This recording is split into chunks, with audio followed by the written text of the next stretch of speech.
Estamos gravando, estamos gravando, estamos gravando. Então, o que que eu vou analisar no projeto? Claro, primeiramente, a cara dele, né?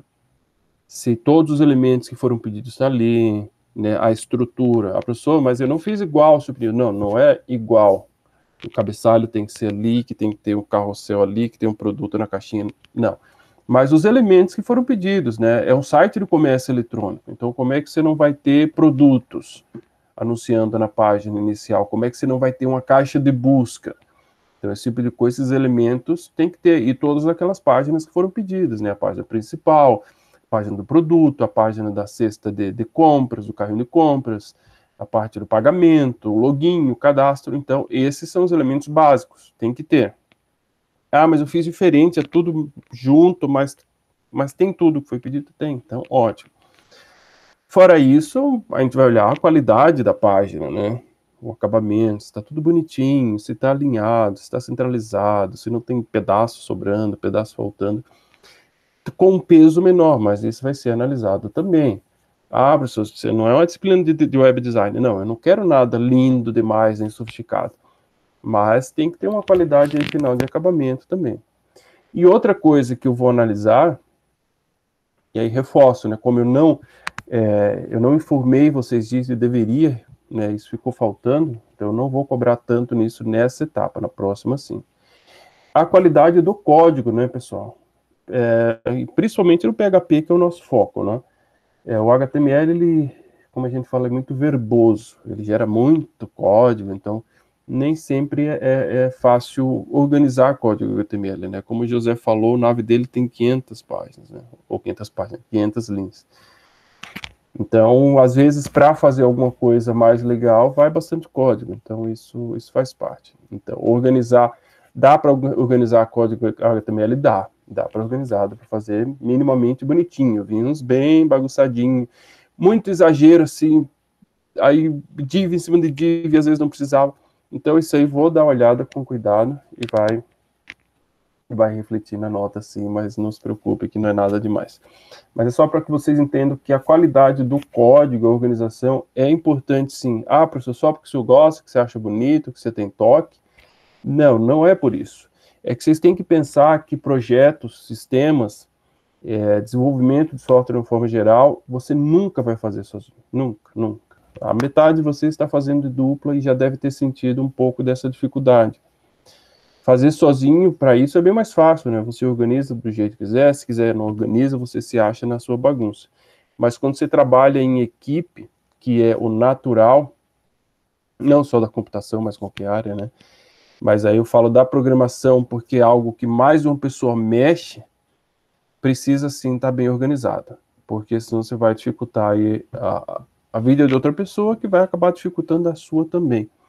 Então, o código precisa ser organizado, tá? Então, agora no PHP a gente vai cobrar um pouco mais disso. Tá joia? Então, encerramos o primeiro trimestre. Estou corrigindo os projetos, não finalizei as atividades, eu já corrigi. Acho que eu não lancei nota nenhuma. É que é bastante atividade, então eu estava corrigindo primeiro elas. E os projetos, estou finalizando a correção, vou tentar até amanhã, no máximo quinta-feira, lançar as notas. Não imagino que quem entregou, fique com nota baixa, não vai acontecer, né? A não ser que eu também sei que não vai acontecer, hajam cópias, mas isso certamente vocês não fizeram. Mas eu dei uma olhada geral, assim, só entrei, abri a página para ver, então não imagino que tenham notas baixas do que foi entregue. Tá joia? E aí nós começamos hoje, oficialmente, o nosso segundo trimestre, trazendo matéria nova, né? Dando sequência ao PHP, com uma coisa que eu sei que todos amaram, vocês viram no passado, que a gente vai precisar dar uma revisada rápida, até porque era uma disciplina e um professor que vocês gostam muito, que era orientação objeto, com o professor Diego. Vocês adoraram, e eu quero que levante uma mãozinha aí, para confirmar que vocês adoraram a orientação objeto. Quantas mãozinhas?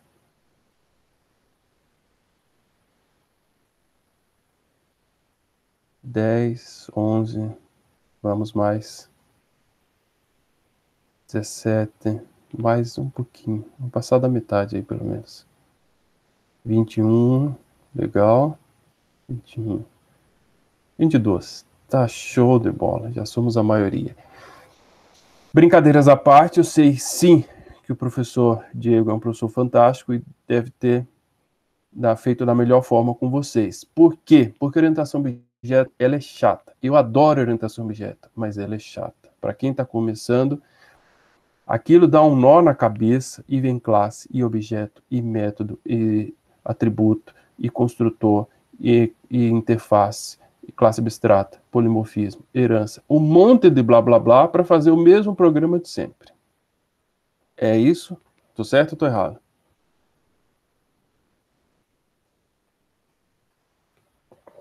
Eu sei que eu tô certo nisso. Bem isso. Vocês não precisam dizer porque eu ensino orientação a objeto, foi a disciplina que eu mais ensinei na vida, desde 2005. Vocês estavam nascendo. Vocês nasceram em 2005? Não, vocês nasceram em 2004, né? 2003, 2004. Acho que vocês nasceram. 2003. Então, vocês tinham 2 aninhos, eu já estava começando a ensinar orientação a objeto. Verdade, foi em 2006. 2005 eu comecei a me organizar. Mas não preciso ficar falando esses papos de velho, né? Mas, assim, é que eu já vi muita orientação a objeto na vida, e com Java, como o Diego faz para vocês. A orientação a objeto é fantástica, ela realmente trouxe uma grande organização para o desenvolvimento de software. Eu não vou ficar perdendo muito tempo com isso, é só um apanhado geral, porque, afinal de contas, já tem alguns meses que vocês viram isso, então a gente precisa retomar. Então, ela trouxe bastante vantagem para a programação. Não é à toa que é o paradigma que ainda está em voga, e isso já se vão pelo menos aí 20 anos, né? Final do século passado, início dos anos 2000, a orientação a objeto veio com força, com Java principalmente, por isso que geralmente se ensina com Java, porque o Java tem muito a cara da orientação a objeto, porque com Java você não tem opção de programar se não for orientação a objeto, diferente do PHP. Né? PHP a gente já vem programando há algumas semanas e não falamos de orientação a objeto. Então, digamos que ele é opcional, ele é um paradigma que a gente chama de híbrido ou misto. Isso acontece em várias outras linguagens, como Python, o próprio C++, que é a linguagem orientada a objeto mãe de todas. Então, o Java, ele se torna obrigado, por isso que é legal de ensinar com ele. Mas a gente sabe que é difícil. É muito conceito, né, muita teoria para uma área que é tão prática como a programação.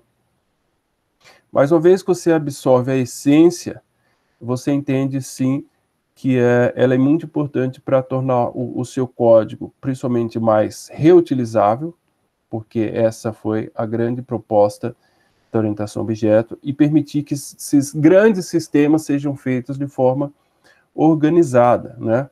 Porque se a gente pega rapidamente, em 2 minutos, a história, né? Colocar 100 anos é muito, né? 80, 70 anos atrás, ali no início da computação, era tudo muito voltado para algoritmo, para pesquisa, para academia, não era para solucionar problemas, como vocês viram no filme lá, obviamente eu esqueci, aquele filme do Alan Turing, Máquina... Ui, quem que me ajuda a lembrar daquele filme? É na Segunda Guerra Mundial. Teoria... Ninguém vai me ajudar? Deixa eu pesquisar aqui. Filme, história, Alan Turing. Jogo da imitação.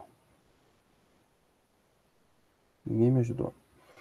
É um filme que conta... Isso aí, Emily. É o filme que conta a história do nosso pai, o pai da computação, do Alan Turing. E ali vocês percebem que a base era matemática, né? Alguém já assistiu? A Emily, sim. É um filme muito legal, tá? Não é porque é da computação, não, mas é um filme de história bem interessante. E aí os matemáticos começam a ver como descriptografar, né? O que a Emily falou. Criptografar é o quê? Codificar uma mensagem, né? Eles na guerra ficavam trocando mensagem via rádio, dizendo, vamos atacar a Inglaterra ali, tal dia, tal hora, com um canhão e com um navio. Só que elas vinham codificadas e ninguém entendia a mensagem. E os caras na matemática tentando resolver aquilo. E o Alan Turing, o nosso pai, o que ele pensou? Eu vou construir uma máquina que vai desvendar essas criptografias, né, essas mensagens codificadas. E os caras disseram, louco, como assim uma máquina vai fazer isso? Sim, eu vou fazer. E ali ele criou o computador. Não é à toa que tem uma disciplina na computação, para vocês que vão fazer computação ano que vem, que se chama Teoria da Computação, onde se estudam as máquinas de Turing. Olha que fantástico. Né, para entender como é que ele pensou um computador no início da história da computação e que até hoje funciona assim.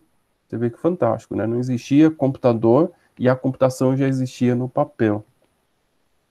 Então, naquele passado remoto, os programas eram feitos mais para isso, né? Para resolver problemas matemáticos, físicos e modelos matemáticos, etc.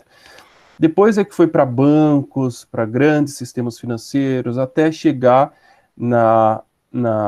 para nós, né, usuários finais, como forma de entretenimento, do trabalho, do escritório, do dia a dia, né, enfim, a internet.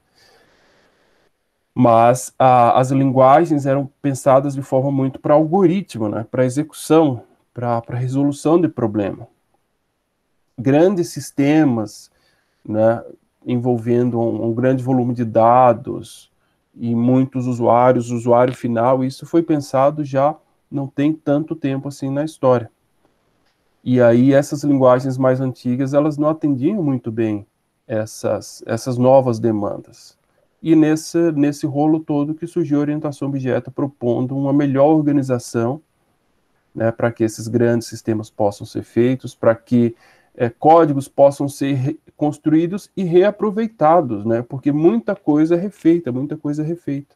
Quando vocês ouvem falar de frameworks, alguém na semana passada ou na outra, não lembro, pediu para o professor Laravel, PHP a gente vai usar, seria legal, não sei se vai dar tempo, vamos tentar. Ele é um framework, ele é uma estrutura em PHP que traz um monte de coisa pronta, né? Coisas que a orientação objeto facilita que sejam feitas, que já se traga pronto para a gente não ter que ficar refazendo, até porque se você pega sistemas distintos, muitas coisas são parecidas, né? Elas se repetem demais, então por que não reescrever, por que não reaproveitar e não ter que reescrever essas coisas? Então isso é um apanhado meio geral de como a orientação objeto surgiu. E aí, o que é orientação objeto? Eu tenho certeza que vocês, pelo menos a ideia, vocês lembram, né? Conceito de classe, de objeto, e aqui eu vou compartilhar para a gente também falar em 5 minutos. Né? Não quero perder tempo com isso, porque vocês já sabem, mas também a gente precisa só refrescar a memória de vocês, mas não durmam, por favor. Vocês estão vendo o meu slide, né? Alô, alô? Sim. Sim. Obrigado. Sim. Então, programação orientada a objeto com PHP. Então, quais são esses principais conceitos de orientação a objeto que a gente vai ver? Professor, a gente vai ver tudo isso que está na tela em PHP? Não. A gente não vai ver tudo isso, a não ser que a gente perceba necessário em algum momento, mas eu diria que a gente vai ficar com esses 2 primeiros itens, porque não tem como fugir deles: classes, objetos, métodos e atributos. Mas abstração, encapsulamento, inevitavelmente vai. Mas esses mais sofisticados aqui, que eu nem sei se vocês viram, acredito que um pouco sim, herança, polimorfismo, interface, classes abstratas, esse aqui a gente não vai entrar nesse detalhe. Esses são os conceitos mais sofisticados da orientação a objeto. Os mais poderosos, os que realmente permitem, que dão o diferencial do paradigma, são esses aqui. Só que esses outros aqui são a base, é como a orientação a objeto se organiza. Né? E nada mais básico na orientação a objeto do que o conceito de classe e objeto. Quem consegue aí, para vocês não dormir, me explicar o que são classes e objetos num paradigma orientado a objeto? Da forma que lembrar, da forma que entenderam. Não quero nenhum conceito bonito e formal. Eu quero dizer, classe é isso, professor, objeto é aquilo. Pode ser com exemplo. Eu só quero saber o quanto vocês lembram e o quanto vocês ainda entendem disso. Quem que vai fazer isso? Ou eu vou sortear alguém? Eu tinha falado alguma coisa de sorteio, né? Não, foi aqui. Agora eu não me lembro. Ninguém vai me falar o que é classe e objeto? Eu vou fechar o olho aqui, vou escolher alguém. Fechei o Seriam olho. as variáveis? Mais um pouco do que isso, Cristina. É um início, mas é mais. Porque, assim, uma variável. O que é uma variável num programa? Ele nada mais é do que um espaço na memória onde a gente pode armazenar valores, né? E pode referenciar esse valor. Quando a gente cria uma variável valor do produto, valor de um livro, né? Esse valor, essa variável valor, a gente pode colocar o valor do livro lá, R$10, R$20, R$100, R$200. Ela pode armazenar esse valor e quando a gente precisar, a gente pega essa variável e utiliza ela através do nome dela, né? Então, o nome da variável referencia esse espaço na memória. É algo mais simples. Um objeto ele é algo mais complexo do que uma simples variável. Emily encapsula as informações. Esse é um dos objetivos da orientação objeto, encapsular as informações. E o que é encapsular? Uma palavra bonita até, né? Mas eu não entendo muito bem. O que é encapsular? Junta tudo. Tamo junto, né? A ideia de o que é encapsular? Uma cápsula. O que a cápsula faz? Ela guarda, ela esconde detalhes. A ideia da orientação objeto, então vamos, né, já que vocês não estão me respondendo muito, como eu gostaria, estão tímidos, eu não vou sortear ninguém, não vou fazer isso. A ideia da orientação objeto, qual é a base dela? É que a programação ela se torne algo mais próximo do mundo real. A programação orientada, a anterior orientação objeto, a programação estruturada, procedural, que se chamava, ela era muito matemática, né? Muito voltada para algoritmo. A ideia da orientação a objetos, não, vamos aproximar mais a programação do mundo real, né?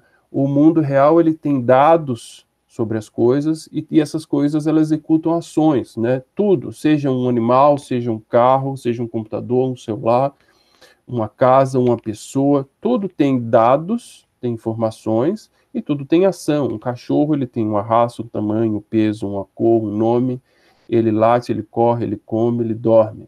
Um computador, ele tem uma marca, um modelo, um tamanho, quantidade de memória, de espaço, e ele executa, ele compila, ele liga, ele desliga. Então, tudo no mundo real tem características e tem ações. Então, foi trazido isso para orientação objeto. Então, toda entidade no seu programa ele vai ter isso também. A diferença é que a gente dá o nome a esses dados, a essas informações sobre as coisas, a gente chama de atributo. E ao que ele faz, a gente chama de método, né? Que é o que a gente chamava de função. Agora a gente chama de método, é só um nome bonito.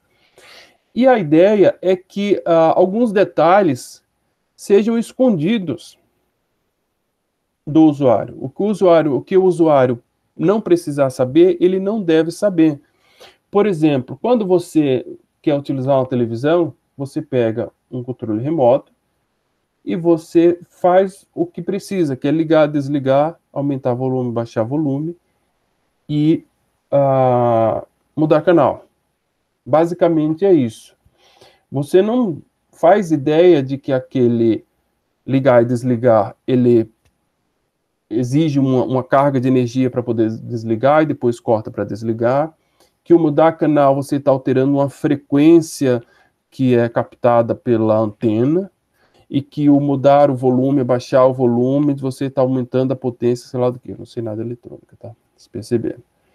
Você não precisa saber isso, você como usuário só quer clicar os botões e que a coisa resolva. O que o controle está fazendo para você? Ele está encapsulando. Ele está escondendo os detalhes, só te dando o que você precisa. Você quer aumentar o volume. Então, a única coisa que eu preciso para aumentar o volume, eu sou a TV falando, é que você me diga que volume você quer. Eu quero volume 12. Então, coloca no 12, ele aumenta. Eu quero mudar canal. Tá, mudar canal, você quer mudar para qual canal? Para o canal 5. Então, você passa o 5 como parâmetro para o método mudar canal. Você não precisa dizer como é que ele muda o canal, para qual frequência, que algoritmo ele vai executar. Isso é o encapsulamento, é você esconder esses detalhes, Então, isso que a Emily falou de encapsular. E isso que a gente fez de pensar no que é essencial em relação a um objeto é o que a programação orientada a objetos chama de abstração. Abstrair. O que é abstrair? Não se prenda a detalhes, abstraia. E é o que a abstração na orientação a objeto ela faz isso realmente. Vamos pensar o que interessa numa livraria. A livraria interessa os produtos, interessam os clientes. O que um produto faz? Um livro, ele tem um título, tem um autor, ele tem um volume, uma edição, um editor, um ano de lançamento. O que se faz em relação a esse livro? Você define valores, você define todas as informações, você pode controlar o estoque dele, vender, dar desconto. E um usuário ele pode se cadastrar, ele pode fazer login, ele pode criar uma lista de favoritos, ele pode adicionar produtos numa lista. Então, isso aí é se preocupar com o que é essencial no sistema, é fazer a abstração. Mas a gente precisa chegar ao conceito mais básico, que foi o primeiro que eu perguntei, que é classe e objeto, para a gente, de fato, ver como é que no PHP tudo isso funciona. Existem várias analogias, né, para se falar de classe e de objeto. Mas a mais comum de todas, e possivelmente vocês tenham ouvido, é que a classe ela funciona como uma espécie de forma. Você cria a classe. Então, a gente vai criar a classe livro. Então, você definiu a classe livre, os seus atributos, os seus métodos. Mas, no sistema, para que eu possa utilizar, para que esse livro se torne algo real no meu sistema, né? Para que ele se torne um livro de PHP, para que ele se torne um livro de história, para que ele se torne um livro de autoajuda, para que ele se torne um dicionário, qualquer outro livro, eu preciso criar um objeto. Então, os livros que existem, de fato, são os objetos. A classe, ela está como uma forma ali, um modelo para que eu possa criar livros, cada um com seus atributos e os seus métodos. A mesma coisa do cachorro. A minha classe cachorro, ela existe? Não. Ela é uma forma lá onde eu vou criar cachorros, esses sim vão existir. Então, eu vou criar um pug de nome Teresa, que é a minha cachorrinha, que pesa 10 quilos, porque ela está acima do peso, né? E ela corre muito pouco, ela mais dorme. Então, esse é um cachorro, é um objeto criado pela minha classe cachorro. Mas eu posso criar também um outro cachorro chamado Rex, que é um vira-lata de 10 anos que pesa 5 quilos. Eu posso criar um outro cachorro, um Thor, que é um Rottweiler de 6 meses, que já pesa 40 quilos. Eu posso criar um outro cachorro, eu posso criar quantos cachorros quiser, ou seja, eu posso criar quantos objetos quiser. E o objeto é aquilo que faz o sistema funcionar. A classe ela está ali para a gente criar os objetos para que o sistema funcione, né? Então, a gente, programador, a gente define a classe. E aí, a partir dela, a gente cria os objetos e o sistema funciona. Professor, beleza, a gente lembrou um pouco desse papo, né? Agora nos remeteu um pouco às aulas do professor Diego, mas tá meio confuso ainda. Então, vamos programar. E eu acho que programando, a gente se entende. Gostei dessa frase, eu vou patentear. Deixa eu ver aqui. Aí nós vamos fazer, como primeiro exercício, eu gosto... Eu vou estar aqui até que eu estava fazendo revisão com o pessoal da dependência. Fecha. Eu gosto desse exercício que eu vou fazer com vocês, porque é algo... Eu sempre faço ele, que é um sistema de caixa eletrônico, de banco, que é uma coisa simples, todo mundo entende, todo mundo conhece, e com pouca coisa a gente já consegue explicar os conceitos. Por que ele não criou a minha pastinha que eu mandei? Preencher a frequência, sim, né? SRC... Aula... Ai, que aula é hoje? 12, 14, eu acho. Vai, aula 14. Qualquer coisa eu corrijo depois. Abrir com Visual Code. Então, o que nós vamos fazer? A gente vai pensar num sistema de caixa eletrônico. Né? Um sistema que permita a gente sacar depositar, ver o saldo e transferir, que é basicamente o que faz no caixa eletrônico, né? Tem que pagar, tem outras coisas, mas o nosso caixa eletrônico ele é bem básico e oferece o que a gente precisa, né? Que é sacar, depositar, transferir e ver o saldo. Pois bem, se a gente tivesse no paradigma das antigas aí, a gente ia fazer um caixa eletrônico, aqui, caixa eletrônico.php,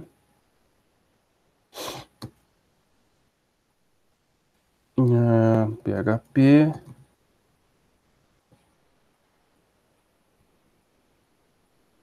tá? E aí ia começar a pensar nas funções, né? Uma função sacar, function, sacar o quê? Um valor, então eu passo aqui valor, que é um float. E aí esse sacar, o que que ele faz? Ele pega o meu saldo, e aí faz que é o saldo atual, se ele está sacando, ele vai tirar esse valor, né? Tá, mas esse saldo ele veio de onde? Ele é de quem? Ele é do caixa eletrônico? Tá meio estranho, tá meio confuso. Sim. Essa era a forma que se pensava antes, já pensava em funções, essa era a linguagem procedural. Mas a gente agora não faz mais isso, a gente programa orientado a objeto. A gente vai abstrair, né? Vamos abrir a nossa mente e vamos abstrair, vamos pensar nas entidades. O que basicamente eu, né, cliente, correntista, o que eu vou fazer, o que eu tenho no banco? Eu tenho que ter uma conta corrente para poder sacar, eu tenho que ter uma poupança, né? Eu vou ter o meu cartãozinho lá de débito, mas eu preciso ter algum vínculo com um banco. E como é que esse vínculo é construído? Eu crio uma conta corrente, ou eu crio uma poupança, ou eu crio os dois, né? Eu posso ser cliente de um banco, eu posso ter uma conta corrente, eu posso ter uma poupança, eu posso ter um investimento, eu posso ter um financiamento, eu posso, é endividamento, né? Eu posso comprar títulos de capitalização, é investimento, né? Eu posso ter uma previdência privada, eu posso ter um cartão de crédito, enfim, eu posso ter vários vínculos com o banco, mas a primeira coisa que eu preciso ser do banco é cliente, né? Eu preciso pertencer ao banco, né? Eu preciso me cadastrar como cliente. Eu chego lá no banco, sento na mesa do gerente, só eu quero me vincular a vocês, eu quero, né, ter uma conta, uma poupança, um cartão, então vamos fazer o seu cadastro. Então essa seria, né, a gente praticando a abstração, seria a primeira entidade, né, pensando nesse sistema bancário bem simples, cliente. Então, o que a gente faz? Cria a classe cliente, porque é uma classe, é uma entidade essencial, né? A gente não está pensando em algoritmo e nada, mas é uma entidade que você não pode ter um sistema de banco se você não tem o cliente. E esse cliente é uma pessoa, a pessoa ela tem um nome, a pessoa ela tem pelo menos um CPF, né? O que ela pode, o que ela geralmente o banco pede também, vai pedir o RG, mas o CPF basta, vai pedir um endereço, aí pede um monte de coisa, né? Se a gente for pensar em mundo real, ele vai querer o telefone, aí hoje pedem e-mail também, até dados da mãe, né? Nome da mãe, data de nascimento, tudo isso. Vamos deixar esses dados básicos aqui. O que são essas informações sobre o cliente? São os atributos, né? São esses atributos aqui, aquilo que a gente comentou que define qualquer entidade no mundo real, né? Qualquer coisa que vocês pegarem, que tiver do lado de vocês aí, o celular, um travesseiro, uma almofada, uma coberta, uma xícara de café, um computador, qualquer coisa, uma bicicleta, ou a mãe aí do lado, o irmão, qualquer entidade, seja uma entidade física, ou abstrata, como é uma conta corrente que a gente falou, que seja do mundo real ou fictício, ele vai ter dados. Você consegue falar algumas coisas. Qualquer coisa que você pegar aqui. Eu estou vendo aqui, por exemplo, minha caneca de chá que esfriou.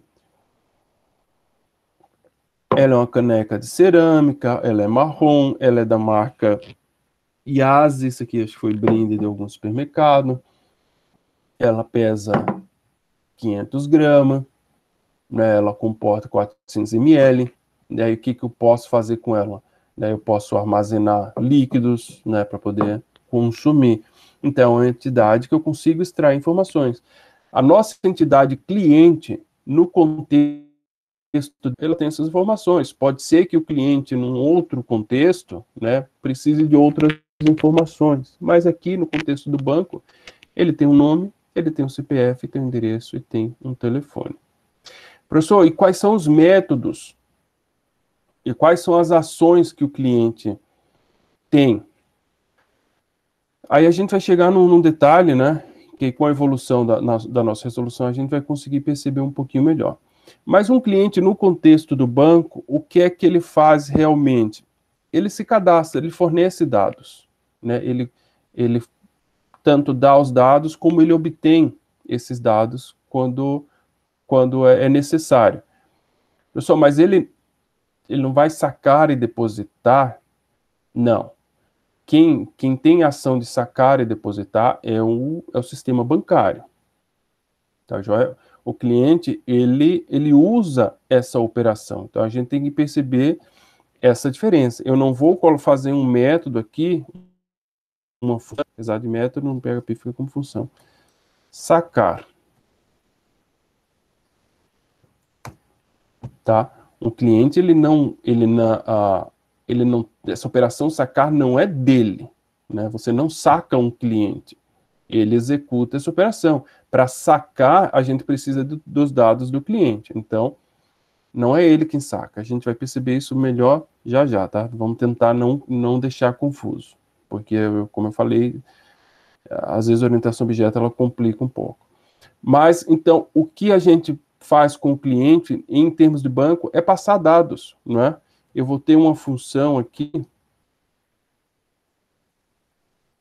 function, que eu digo, sei lá, definir nome. A gente tem que pensar no cadastro dele. Definir nome, onde na hora do cadastro ele vai passar um nome, que é uma string. Eu vou colocar só N para não confundir ali.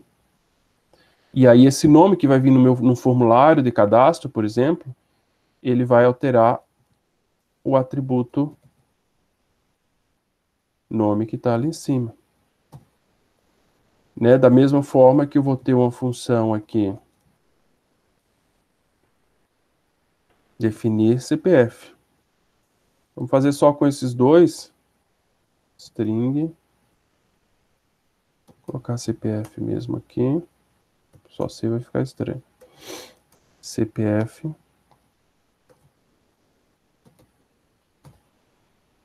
Tá, esse CPF aqui e esse aqui. Professor, como é que a gente diferencia isso? A gente já vai entender. Só faltou os cifrão aqui. Por enquanto eu vou tirar endereço e telefone, só para simplificar.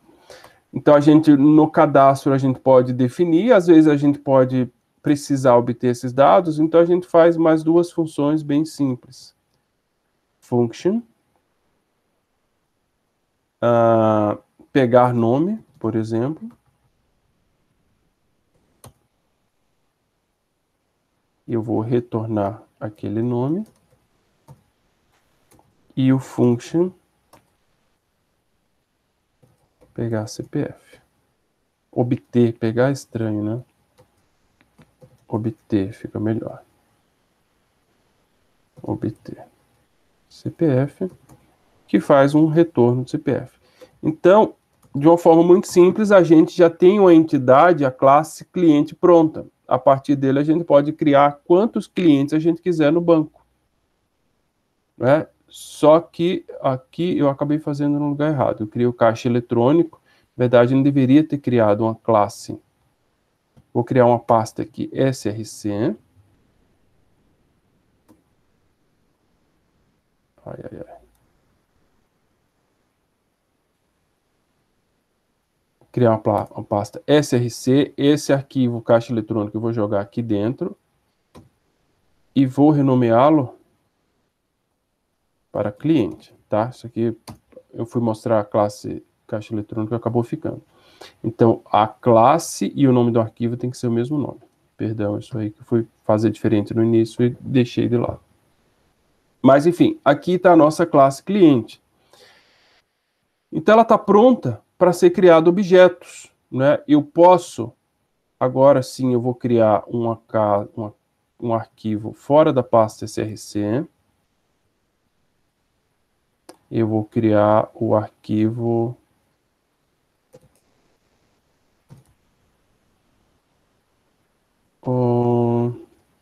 arquivo banco. Aí nesse arquivo aqui, aí sim eu posso criar um cliente qualquer, um cliente 01, para fazer o cadastro dele. Como é que eu crio um objeto? Exatamente igual a gente criava no Java, com essa linha aqui. Eu dou o nome do objeto, que é a variável que a Emily, ou quem foi que falou? É uma variável. Ah, Cristina. Então, está aqui a variável que representa o objeto. Só que uma variável, ela cabe um valor, né? E um objeto é uma variável que cabe vários valores. Aqui, ó, nome e CPF são dois deles, que poderia ter mais quanto a gente quisesse.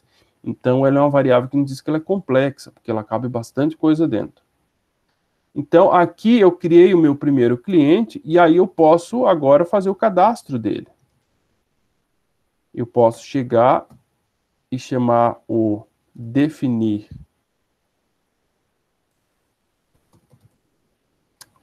nome, e passar uma variável nome que a gente, por exemplo, pode ler do teclado aqui. Num formulário de cadastro, que por enquanto a gente já não está na web, mas logo a gente vai fazer um formuláriozinho. Digite o seu nome. É que quando a gente vai no banco, quem vai editar, na verdade, é o gerente, né? Digite o nome, digamos que isso aqui seja para o gerente. Digite o nome do cliente.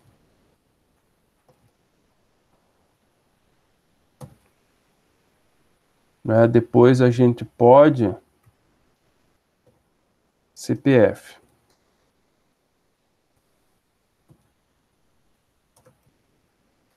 Digite o CPF do cliente. E aí esse mesmo cliente 01 definir, eu chamei de definir, né? Definir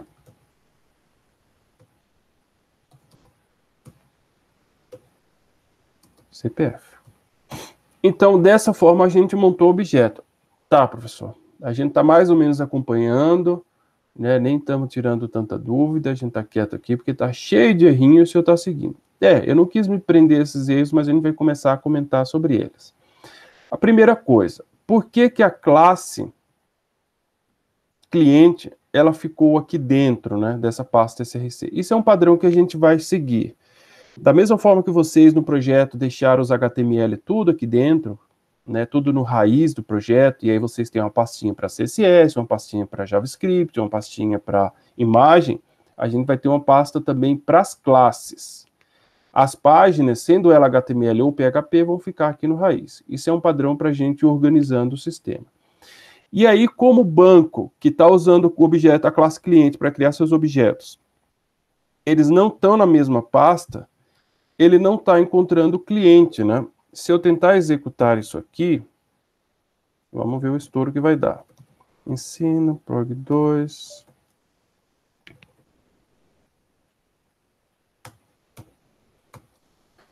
PHP banco. Ó, primeiro erro que ele dá, classe cliente não encontrada.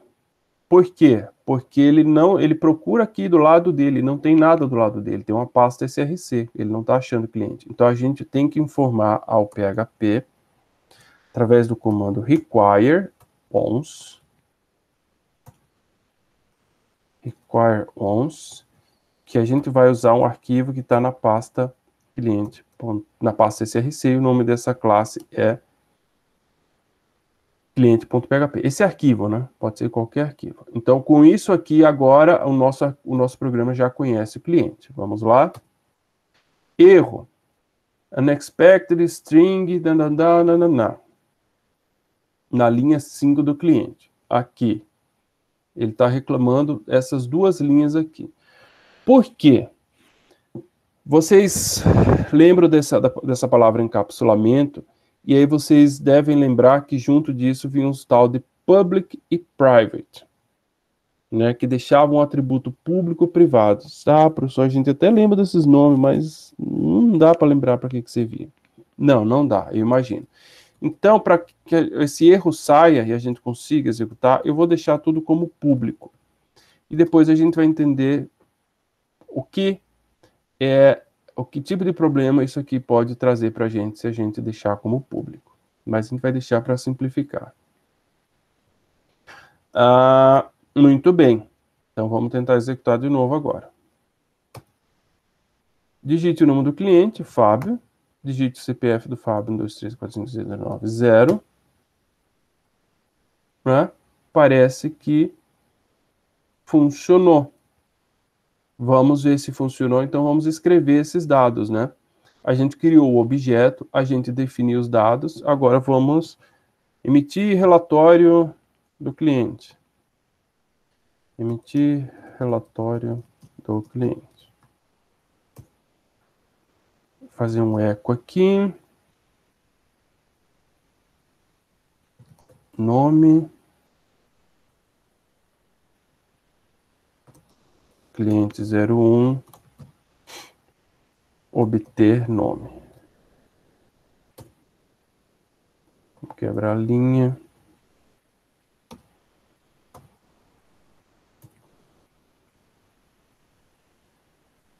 Aqui não precisa, né? Já tem ali no final. CPF. É um método, né? Então, o método tem aqui. Obter CPF. Vamos ver se isso funciona.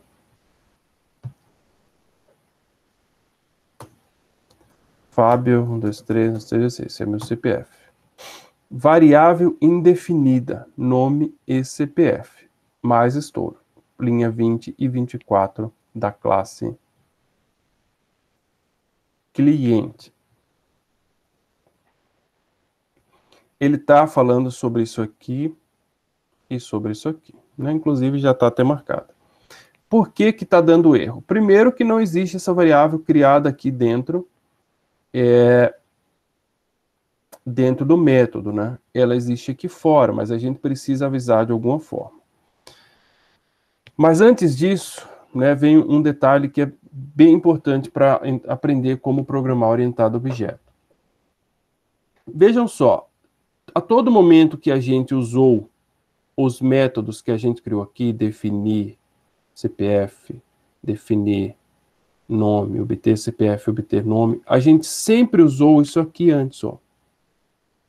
O nome do objeto e uma setinha. O nome do objeto e uma setinha. O nome do objeto e uma setinha. Por quê? Porque se a gente está alterando o nome, eu estou alterando o nome de alguém. E quem é esse alguém? Eu preciso dizer quem é esse objeto. Até porque a gente aprendeu que a partir de uma classe, eu posso criar quantos objetos eu quiser.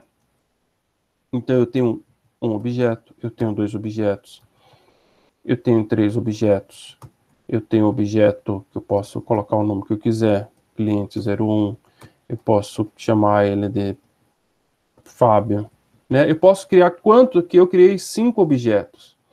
E aí esse nome que eu estou alterando de quem? Se eu simplesmente chamar aqui definir nome,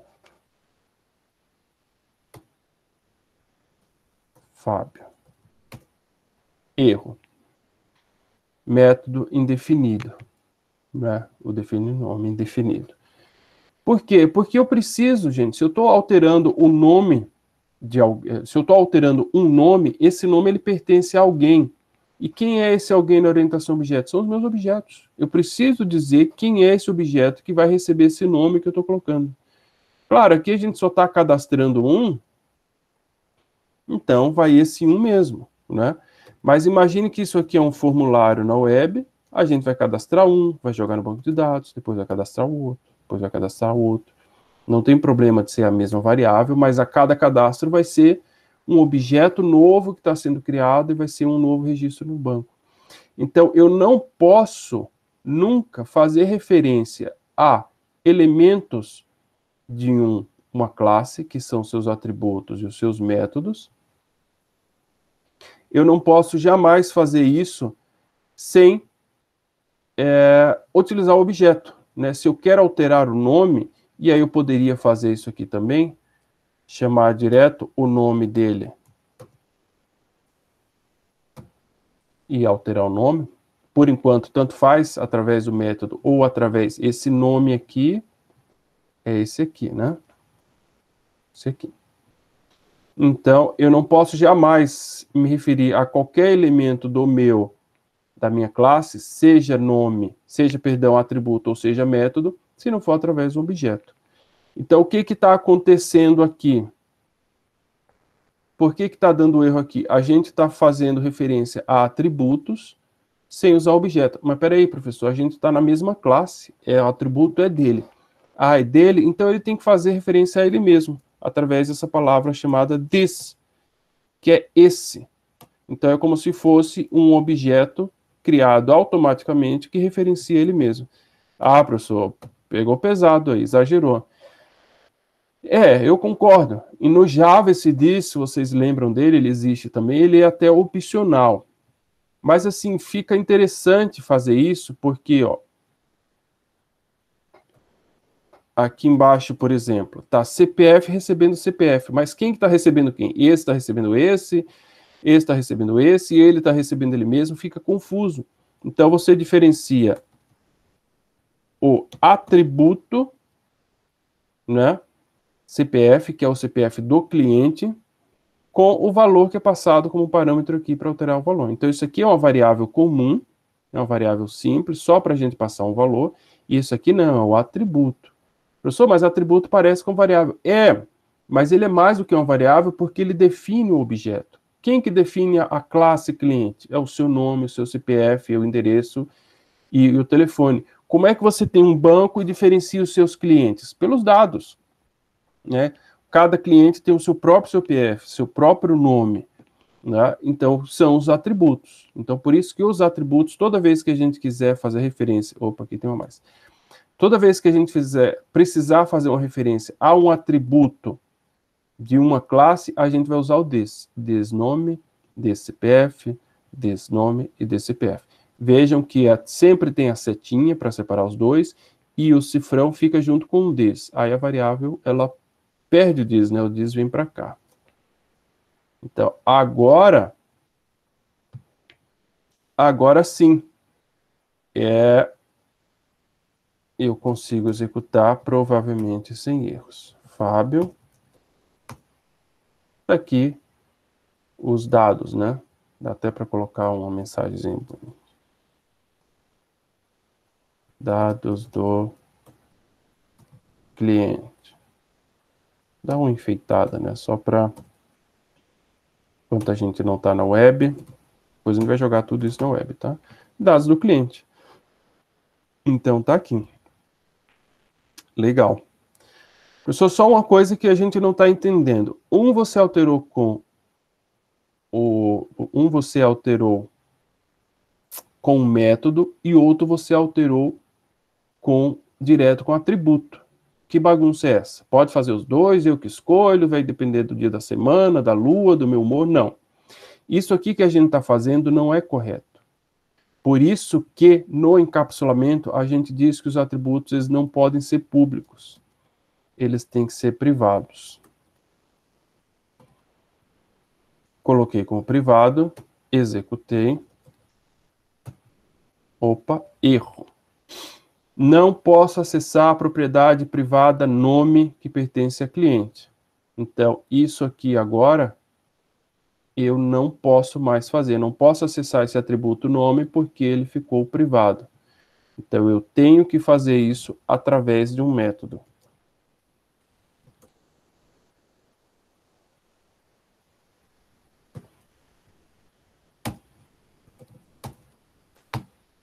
Agora deu certo. Ah, beleza, entendi. Fica privado, não posso acessar, eu crio um método que acesse. Horrível, professor. Péssimo, porque você só complicou as coisas. Ao invés de simplificar e acessar direto, você tornou o negócio complicado, né? Criou um método, né? Um monte de linha aqui, sendo que não precisava ter nada disso. Era só deixar tudo público e acessava. Alguém concorda com isso? Que seria mais simples? Sim, concordo. Vocês estão dormindo, mas eu tenho certeza que concordam. Porém, tem um detalhe, né? A gente colocou de forma bem simples aqui, mas a maioria dos dados a gente requer um certo cuidado com eles, uma validação. Por exemplo, o CPF, vocês sabem que o CPF ele tem 11 caracteres, que ele só pode ter número, que ele tem um algoritmo, né, para ser um CPF válido, não é qualquer número. Se a gente deixa aqui como público, public, eu posso simplesmente aqui chegar e colocar que o meu CPF é 123 ABC. Né? Não vou nem dar essa leitura de teclado aqui, vou colocar fixo.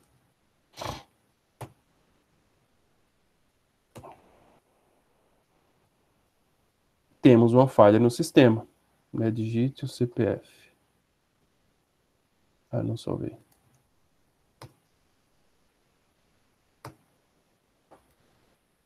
Ó, um CPF com letras. Ah, não, mas beleza, vamos colocar seu número. Continua inválido o CPF, porque ele precisa ter 11 caracteres. Inválido o CPF, temos um sistema falho. Se a gente bloqueia isso, ele é privado, e o usuário precisa ir via método, a gente pode fazer um algoritmo aqui. Eu posso, por exemplo, fazer um teste bem simples. A gente poderia fazer um algoritmo completo, não vamos perder tempo com isso. Mas eu posso pelo menos testar se o CPF é strlen, que vê o tamanho de uma string. Se ela for diferente de 11, que é o tamanho de uma string, se ela for igual a 11, beleza. Se for igual a 11, beleza. Se não, eu vou dar uma mensagem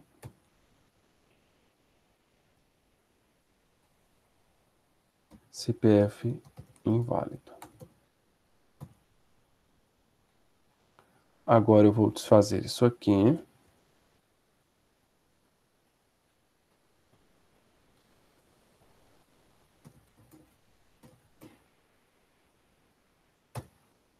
Nome é Fábio. E meu CPF é isso. Ó, CPF inválida. Aqui é porque a gente não iniciou e a gente tentou ler e ele está vazio. Mas o que importa, a gente pode tratar isso, é que ele deu como CPF inválido, então ele não aceitou.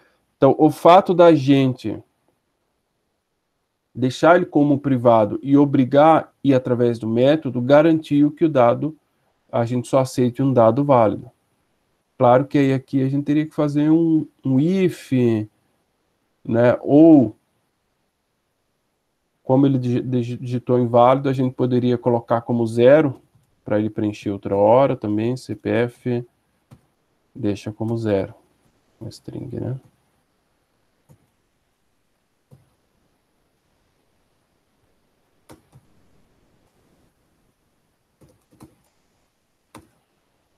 Enfim, teria várias formas da gente testar. Digitei inválido, ó, CPF inválido, ficou como 0.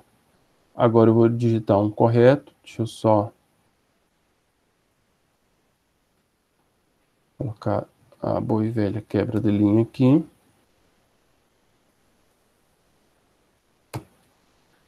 Fábio, CPF é o 11222363444. Agora sim eu digitei um CPF com os caracteres, ele validou. Então, o encapsulamento, ele faz isso. Ele esconde as informações da gente para que a gente não possa acessar e para que essas informações sejam tratadas de forma transparente para a gente, né? Ele vai validar ali o CPF e a gente não vai se preocupar, a gente simplesmente passa o CPF.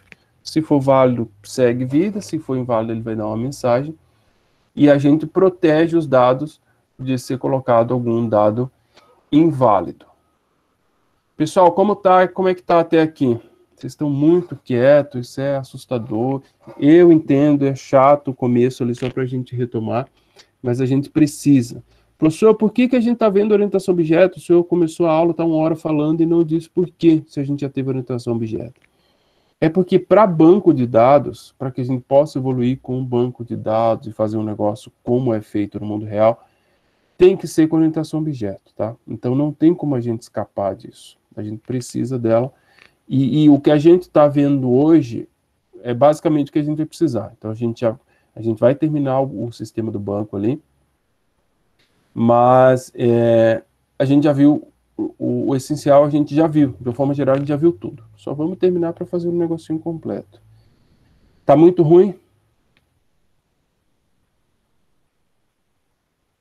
Tá. Eles estão dormindo. Então isso quer dizer que tá ruim. Ô, Gabriela, obrigado. Falar nisso, não, é a Gabriele, né? Hoje nem oi ao vivo eu inaugurei do Lucas. Tô sendo injusto. Obrigado, Lucas. Foi o único que falou comigo hoje. Agora a Gabriele, que sempre fala, não falou. E mais ninguém. É isso. Vamos seguir, então. Tá, professor, a gente veio fazer um sistema de banco. E, por enquanto, o senhor fez um cadastro aí bem mais ou menos, né? O cliente, você não falou do número da conta, não falou do saldo dele.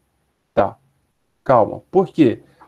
Porque, vejam só, se a gente começou dizendo, ó, é um sistema, um caixa eletrônico, que a gente vai sacar e depositar. A gente precisa de um valor que quer depositar e sacar, é o mínimo, mas a gente precisa se informar como o cliente, está aqui, né? Mas o cliente, ele tem uma conta, tem o número da conta, tem o número da agência, tem o saldo, que é essencial, né? Só que, como eu falei, o cliente, ele pode ter mais de uma conta no banco, né? Eu, por exemplo, eu sou cliente da Caixa, eu tenho uma conta corrente, eu tenho uma poupança, o que é comum com grande parte das pessoas. Posso colocar aqui número da conta, se eu não sei quantos números de conta eu vou colocar. Eu vou colocar aqui, então, private string, número da conta. Mas eu tenho... Para mim serve, mas para outro cliente não serve porque ele também tem uma poupança. Então, beleza, a gente põe aqui, poupança.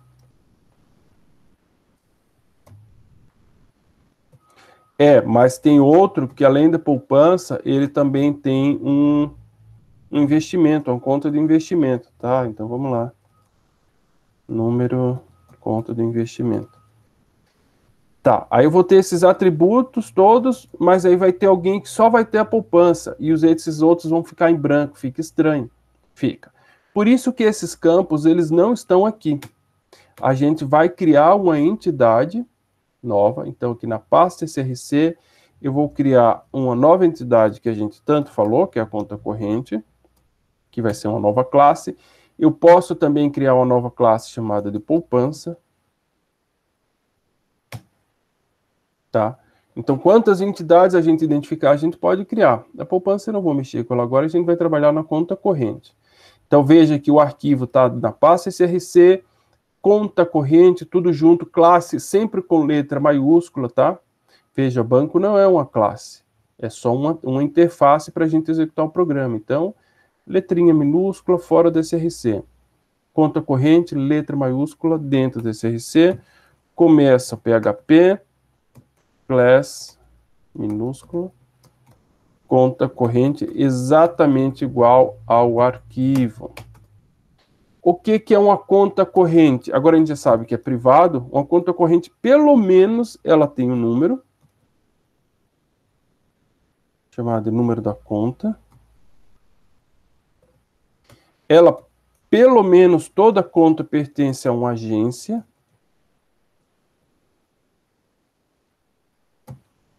E o que todos nós queremos, o dinheiro, né? Ele tem um saldo. Pessoal, vejam que os atributos, se vocês lembrarem até agora, quando a gente vinha trabalhando com PHP, eu queria criar um string, nome aqui, a gente criou string nome, declarava e usava. Em nenhum momento eu colocava aqui string. Isso no PHP antes não existia. Agora ele existe e é opcional, mas altamente recomendado, que nos atributos a gente defina os tipos, tá? Então, vejam que eu estou colocando sempre aqui, o nome é um string, CPF string, endereço string, telefone string. Aqui o número da conta é um string, porque tem dígito, tudo, agência string, mas o saldo é um float, é um número real. Tá, professor, é na conta corrente que a gente vai colocar o sacar? Não, conta corrente também não saca, né? Ela tem os dados que vão ser utilizados no saque. Então, mais uma vez, assim como o cliente, era uma classe de dados, né? Só com definição de valores. Por exemplo, então a gente teria aqui também um public definir número da conta. Esse definir número da conta, né, geralmente o gerente ele não vai digitar o número da sua conta, ele vai ser gerado pelo sistema, né, vai ter um algoritmo que gera uma nova public function. Public aqui, eu coloquei no outro, não, então não vamos complicar. Function. Né, ele não vai digitar o número da conta. Então, número conta. A gente pode usar uma função randômica, o rand, do PHP, para fazer ele gerar um número aleatório. Vou colocar aqui um número entre 10.000 e 99.000. Tá? Ele vai gerar qualquer número aqui. Definir número da conta, a agência sim, o gerente vai passar o número, dizendo, ó, a tua conta, ela está na agência tal, de Videira, digamos, agência. Então,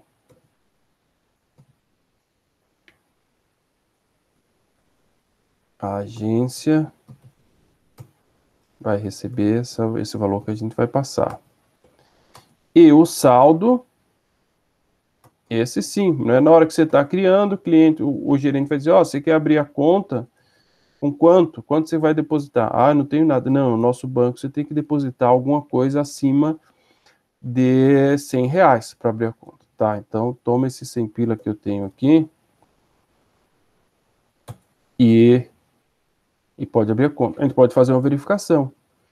Não é? Ele só vai definir o valor, só vai criar a conta se o valor for maior ou igual a 100. Então, mais uma vez, a importância de estar como privado para não aceitar qualquer valor, né? Para abrir uma conta com 5 pila, né? Vai que os gerentes do cara dizem, não, toma aqui 10 e abre a conta para mim. Não, o sistema não deixa, né? A história é sempre o sistema não deixa, e de fato o sistema não deixaria. Né? Se ele não dá os 100 lá, se for maior ou igual, beleza.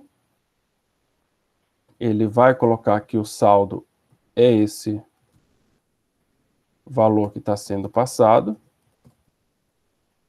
Se não, ele vai dar uma mensagem. Vai colocar o valor como 0, né, para não dar aquele mesmo erro lá que deu com o CPF.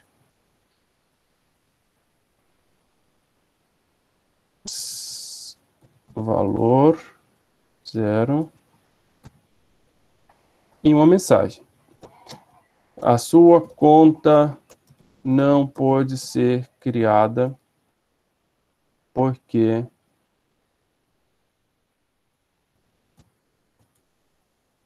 você precisa depositar um valor acima de R$100. Então, deixou bem claro aí a mensagem. Tá? Então, mais uma vez, a gente tem uma classe simples, assim como o cliente, que só define os valores.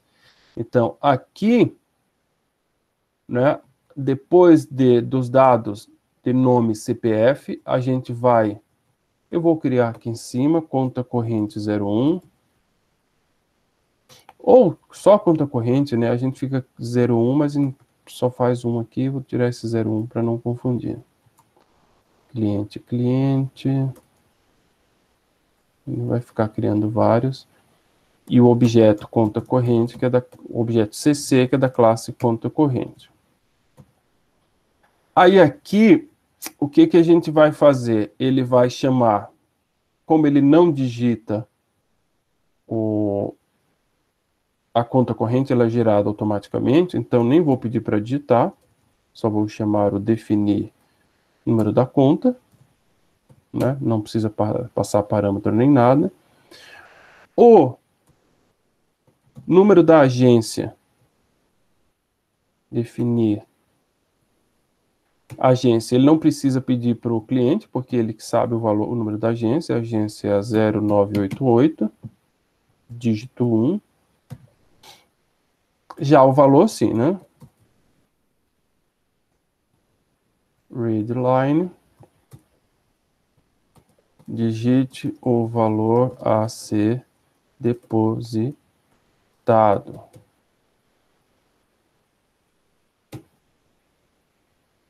E aí...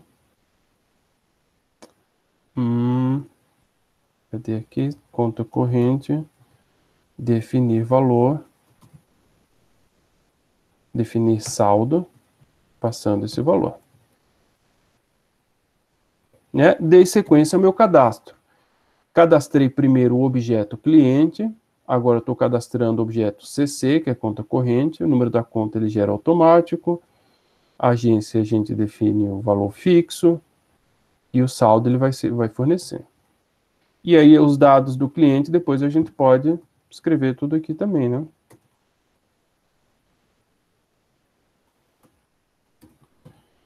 Número da conta. A agência. E saldo. Só faltou a gente alterar aqui o objeto. Vamos dar uma corridinha para a gente conseguir terminar, pelo menos fazer um depósito. E aí faltou os obters, né? Então, se eu tenho um definir número da conta, eu tenho um function obter número da conta, que é um método que só dá um return. This número da conta. Da agência também. Obter agência.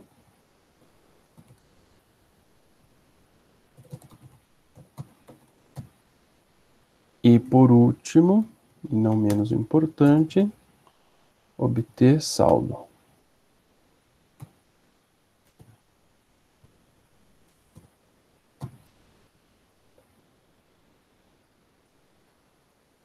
Me parece ok, ele está dando mensagem de erro ali. Não sei o que ele está reclamando.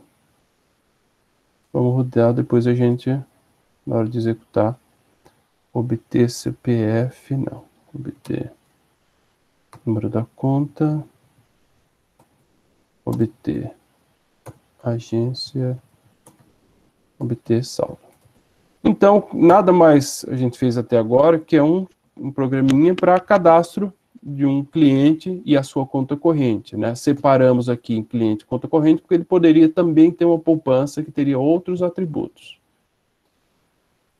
Pois bem, vamos executar aqui. Clear PHP banco. Linha 5, conta corrente not found. O que aconteceu aqui? A gente fez o require de cliente, mas não fez o require de conta corrente.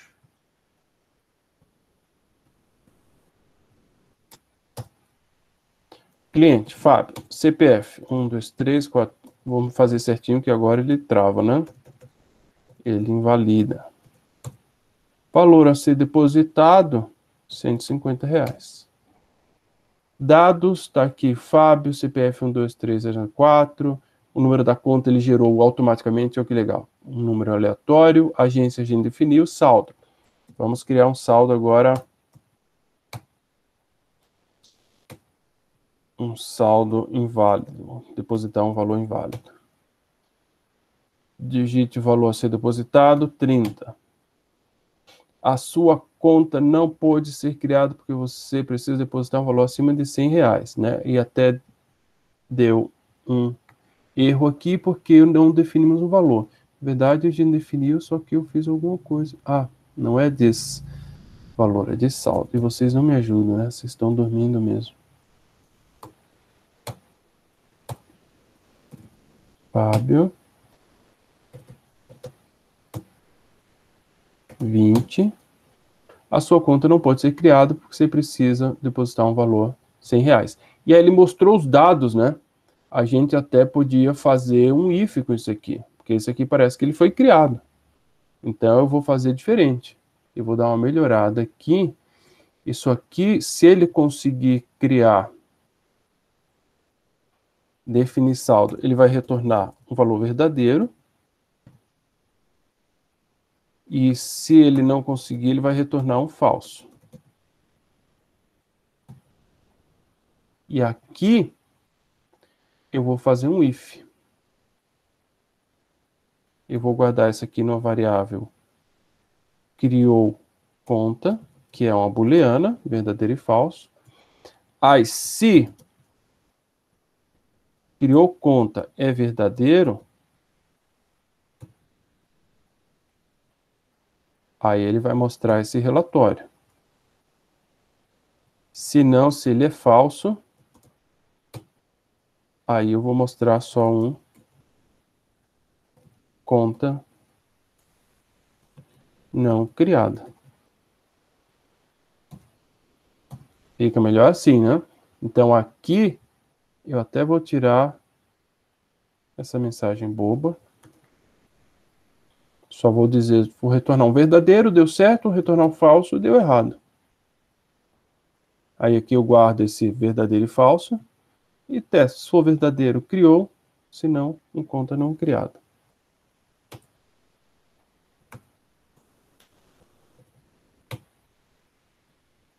R$40, conta não criada. Bem melhor assim, né?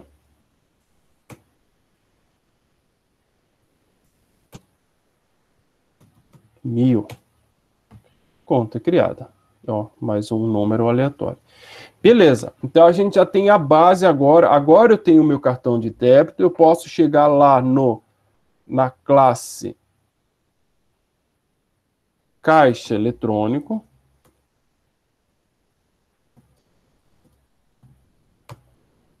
Agora sim eu tenho uma classe caixa eletrônico.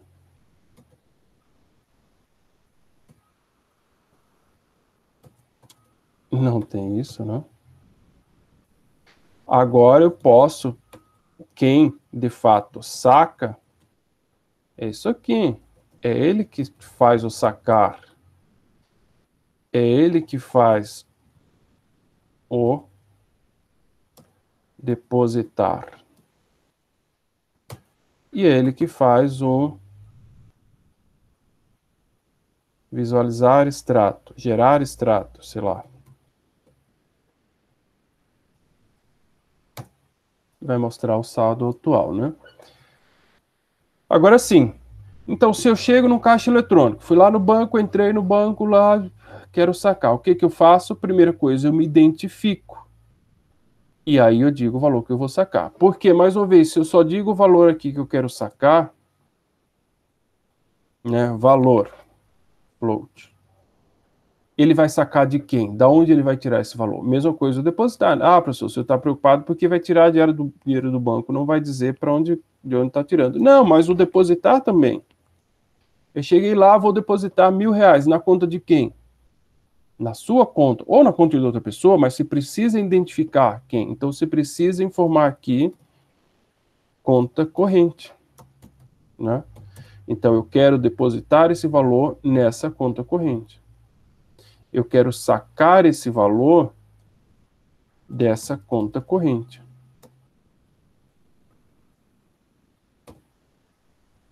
Né? E eu quero ver o saldo, ver o extrato dessa conta corrente.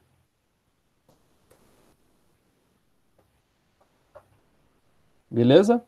Então, agora a coisa está fazendo um pouco mais de sentido. Né? Se eu vou, vamos depositar primeiro, né? A gente vai sacar sem antes saber se tem dinheiro ou não. Então, o que eu vou fazer? O que é depositar? É somar ao valor atual. Então, eu vou criar uma variável aqui, saldo atual, da conta corrente. Eu vou pegar, obter saldo, e somar com o valor que está sendo depositado. E aí, esse saldo atual, novo saldo, né? Novo saldo. Que é o quê? O saldo atual, que é esse aqui que a gente está pegando, mais o novo valor. Aí a gente altera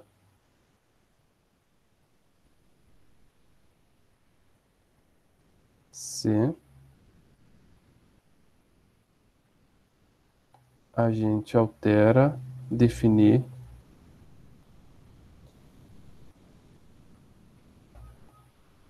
saldo.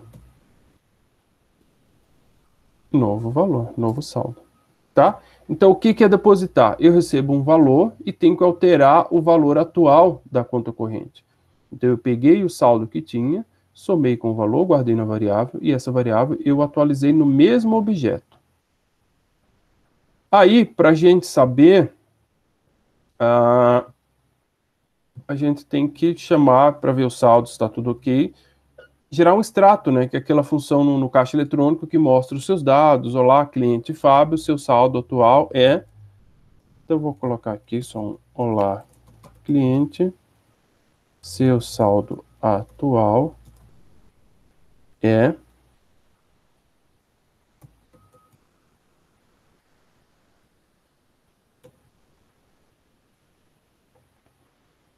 conta corrente, obter saldo.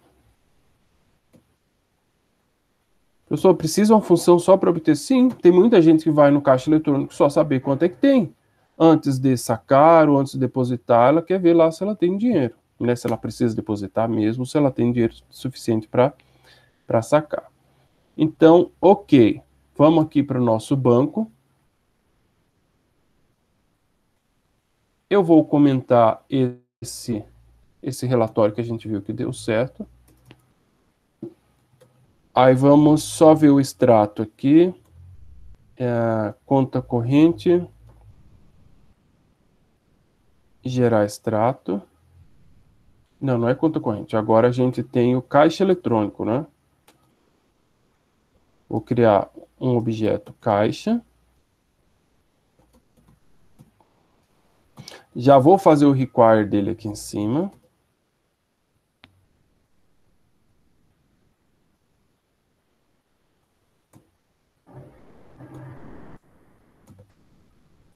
Caixa eletrônico, e aí vou gerar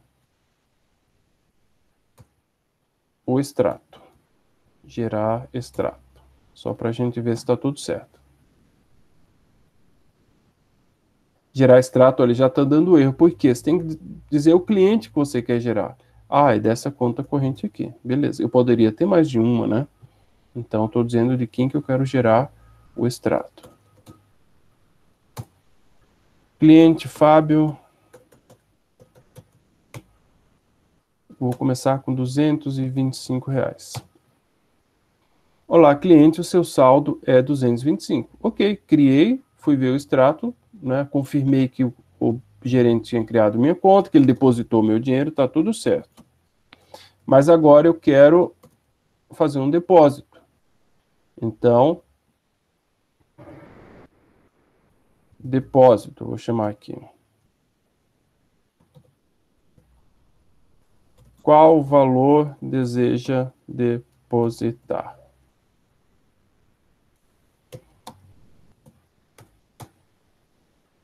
E aí a gente vai fazer um caixa de depositar, né? Depositar com esse valor do depósito. E aí eu vou gerar um novo extrato. Tá dando erro ali, porque eu estou dizendo qual o valor que eu quero depositar, mas não estou dizendo onde, né? Então, eu digo qual a conta corrente que eu quero depositar. E depois peço o extrato novamente. Então, eu fui lá no banco, digamos que eu já tenho cadastro. Professor, toda vez que você vai no banco tem que fazer cadastro. Não, é porque a gente não tem banco de dados, né? Se a gente tivesse, aí não precisava estar fazendo isso toda vez. Mas um dia nós teremos. Não era só a gente colocar o nosso usuário e senha, já estava dentro. Valor depositado 225. Tá aqui o extrato. E aí ele está perguntando, ó, quanto é que você quer depositar hoje? Ah, eu quero depositar R$100. Olá, seu saldo atual é 325. Então, está funcionando o nosso banco com o depósito todo. Pessoal, mas banco não funciona assim. Não, a gente deveria ter um menu com opções, perguntando se ele quer hoje. Ele entra, ele quer o quê? Depositar, ele só quer ver o saldo. Aqui a gente está numa sequência, né, só vendo, testando as funcionalidades. Na próxima aula a gente vai jogar isso para a web, vai permitir que ele escolha ali no menu que opções que ele quer fazer. Tá joia? E o que eu vou deixar de atividade para vocês? Vocês fazerem isso aqui, né, tudo que eu fiz, até para poder revisar, estudar, entender, e fazerem ou depositar, ou sacar, perdão, que é o contrário de depositar, né, é bem simples, e o transferir. O transferir tem um detalhe, né, quando você fala em transferência de valores no banco, você não envolve só uma conta corrente, você envolve duas. Tá? Então vai ficar de atividade o transferir e o sacar. Para a próxima aula a gente finalizar e jogar isso para o web. Hoje acho que foi um dos dias que vocês ficaram mais calados. Foi tão ruim assim, assustador, tão complicado, tão difícil, chato? O que aconteceu hoje? Só tão cansado. Todo mundo meio morto. Final de trimestre dá uma pegada. Tá. Tudo bem, eu entendo vocês. Deixa eu parar de gravar aqui. Então, né, faltando 1 minuto para terminar a aula,